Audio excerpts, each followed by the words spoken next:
Hey everybody, it's Samantha from Samantha's Designs. Today I'm going to show you a simple card that's good for anybody. We are starting out with some gold and gray paper. I love those colors together. I didn't realize how much I did until I did this. And then I'm using some nesting dies. I've got these square stitch ones in circles. As you can see, I've got it already set on my card stock. And the reason we're doing this is because geometric shapes are great for any occasion of card. If you want to put something in your stash that's good for guys, girls, kids, whatever, you can use these. They're just perfect. So of course I have the little square inserts and what's inside, and then I end up with some frames as well. So that's going to be for one card. And then I have the circles, and the circles are solid. I didn't do frames for them. I just did some solid circles in different sizes. As you can see, everything's kind of laid out what I ended up with. Now this for card number one, we're going to focus on the circles, but I ended up making 4 cards out of this. So this is the first one. I'm taking those circles and I'm just cutting them in half, roughly in half. I'm not being completely perfect. And then I'm going to work on my sentiment. And this is a happy birthday. I actually took a happy that's a bold and then a scripty birthday. I'm using some Versamark ink, and I'm going to do this in white embossing powder detail from Recollections. And I picked the 2 fonts together from 2 different stamp sets actually, but I thought they would go really well together for this card. And this is going to stretch across the width of the card. And I'm doing my typical American A2 size, so it is 4 1/4 by 5 1/2, and it is a top. Both of them are top folding, I believe. So once that's all lovely and melted, I'm going to make sure it is the right size. See, it's a little too big, so I got to trim it down a little bit.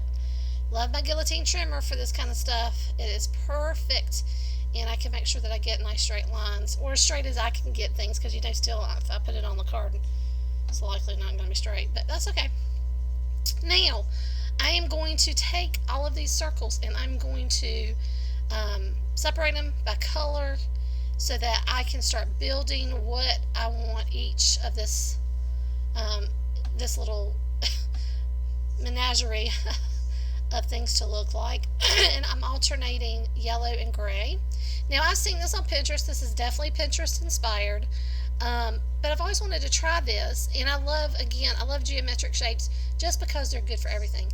If you're new to my channel, welcome. I hope you will subscribe and become a member. I am trying to build a community here, and I love card making. I've been doing it for over 25 years, probably. Yeah, it's been over 25 years. Man, I'm old. But anyway, I just love it. And this is a cardstock only, so besides the happy birthday, there's no stamping on this. And you could use a sticker. You wouldn't have to stamp happy birthday. You could use a sticker or some other embellishment that you want from Dollar Tree.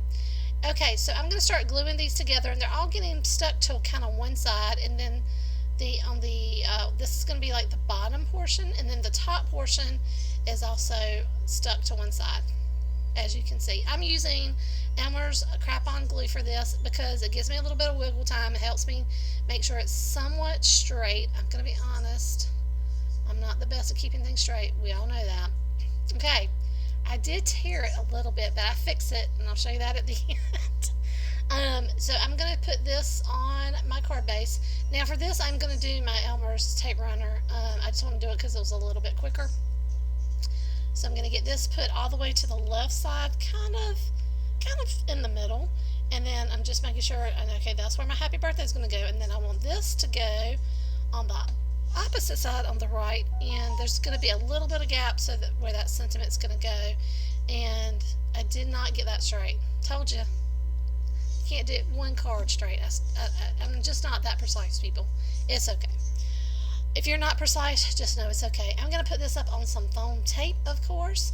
It's going to go right there in the middle. Now, to cover up my mistake and to give it just a little difference, I've taken some gray Nuvo drops and I've just put some out on, I don't know if you can even see that. I put it out, and I'm using this little stylus, and I'm going to use that to make my dots.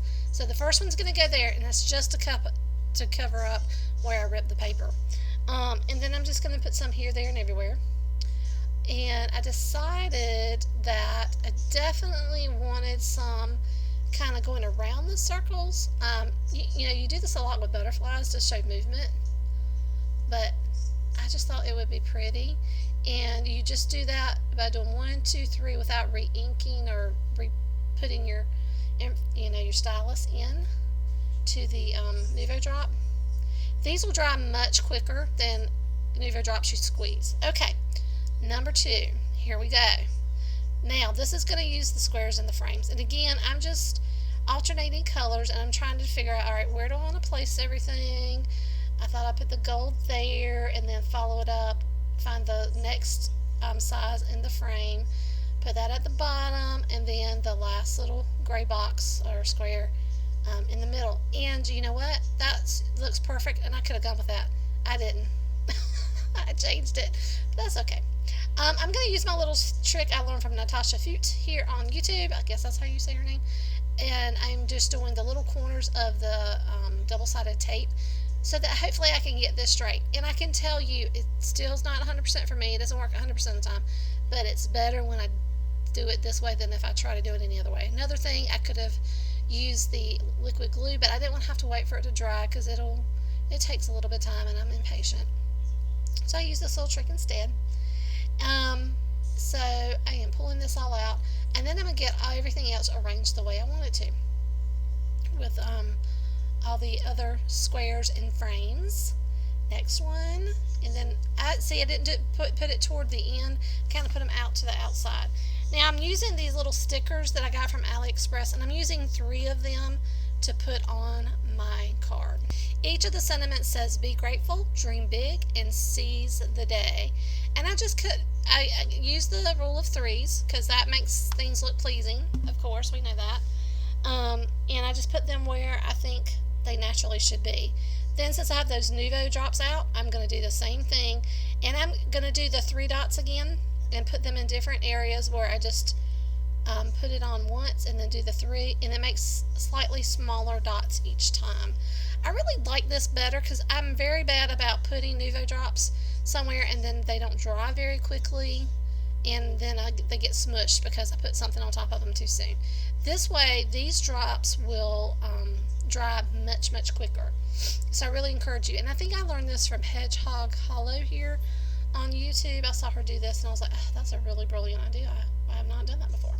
Guys, thank you so much for hanging out and watching my video and seeing my cards. Please think about subscribing, giving this a like, and commenting. I really appreciate it. Have a great day.